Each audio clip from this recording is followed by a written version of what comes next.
ଗଣନ୍ତୁ ଭୀମ ଭୋଇଙ୍କର ଯାହା ଅକାଟ୍ୟ ବଚନ ଗଣି ଚାଲନ୍ତୁ କେତୋଟି ଧାର ଆପଣ ଦେଖାଉଛି ମହାନଦୀରେ 1 2 3 ତିନିଟି ଧାର ଦେଖୁଛନ୍ତି ତ ଥରେ ଭଲ କରି ଦେଖନ୍ତୁ ଦେଖିଲେ ଏ ଗଛ ବାଟୁ ଆମେ ଦେଖିବା ଏପଟେ ପୁଣି ଦେଖିବା କେତୋଟି ଧାର ଦେଖୁଛନ୍ତି 1 2 3 ତ ତା ବିଷୟରେ ସନ୍ଥ କବି କ'ଣ ଲେଖିଲେ ବାରାନିଧି ସେ ସାଗର ବାରେଣୀ ପଡ଼ିଛି ତ୍ରିବେଣୀ ଧାର ସୁମନରେ ବାମ ଡାହାଣ ଉପର ସୁମନରେ ତ ସାଗର ପରି ହୀରାକୁଦର ଜଳରାଶି ସୃଷ୍ଟି ହେଲା ହୀରାକୁଦ ପଟରୁ ଗୋଟିଏ ଧାର ଆସିଲା ବୁର୍ଲା ପଟରୁ ଗୋଟିଏ ଧାର ଆସିଲା ଏବଂ ପାୱାର ହାଉସ୍ରୁ ଯେଉଁ ବୁର୍ଲା ମଧ୍ୟ ଦେଇକରି ଗୋଟେ କେନାଲ ଦେଇକରି ଗୋଟେ ଧାର ଆସିଲା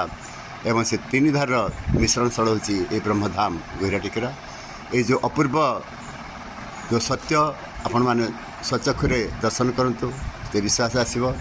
ପୁଣି ସନ୍ଥ କବି ଲେଖିଛନ୍ତି ଯେ ଯାହାର ସୌଭାଗ୍ୟ ଥିବ ସେ କ'ଣ କରିବ ଯାହାର ସୌଭାଗ୍ୟ ଥିବ ସେମାନେ କ'ଣ କରିବେ ଯାହାର ସୌଭାଗ୍ୟ ଥିବ ସେମାନେ ଅନ୍ଧାର ଉଜ୍ଜଳ ନାହିଁ ସରୋବରୁ ନଦୀ ଆସୁଛି ବହି ସୁମନରେ ସ୍ନାନ କର ଯାଇ ତହିଁ ସୁମନରେ ତ କ'ଣ କରିବ ସେଇ ଯେଉଁ ତିନି ଧାର ସେ ମିଶିଛି ସ୍ଥାନରେ ସେଠି ସ୍ନାନ କର କାହିଁ ସେଇଟା ହେଉଛି ବାରୁଣୀ ସେ ହେଉଛି ଅପୂର୍ବ ତୀର୍ଥସ୍ଥଳ ସେ ହେଉଛି ଦିବ୍ୟଧାମ ଦିବ୍ୟସ୍ଥଳ ତ ଯେଉଁମାନେ ସେଠି ଯାଇକରି ସ୍ନାନ କରିବେ ନିଶ୍ଚିତ ଭାବରେ ତାଙ୍କର ସମସ୍ତ ପାପ ତାପରେ ସେମାନେ ମୁକ୍ତ ହୋଇପାରିବେ ଆମେ ଦୌଡ଼ୁଛେ ଅର୍ଥ ଶ୍ରାଦ୍ଧ କରିକିରି ଆମେ ଦୌଡ଼ୁଛେ କୁମ୍ଭ ମେଳା ଯେଉଁଠି ହେଉଛି ସେଠି ଆମେ ଦୌଡ଼ୁଛେ ଏବଂ ଜନହାନି ବା ଧନହାନି ଏସବୁ ମଧ୍ୟ ହେଉଛି କିନ୍ତୁ ଭୀମ ଭୋଇ ଦେଖିଛନ୍ତି ଯେ ଏଠି ପଇସା ପତ୍ର କିଛି ଆବଶ୍ୟକ ପଡ଼ିନଥାଏ ଆସିବେ ଆସିକି ଦର୍ଶନ କରିକି ଯିବେ ତ ଏମିତି ଅନେକ ଗୁଡ଼ିଏ ସେ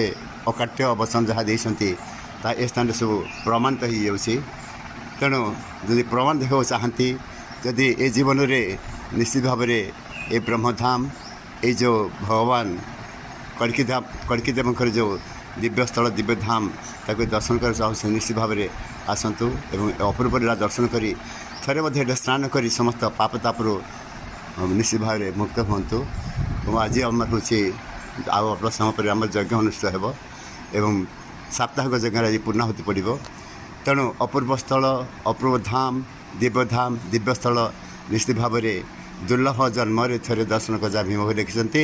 ଆପଣ ମଧ୍ୟ ଆସି ଦୁର୍ଲଭ ଜନ୍ମରେ ଥରେ ନିଶ୍ଚୟ ଦର୍ଶନ କରି ଯାଆନ୍ତୁ ଧନ୍ୟବାଦ।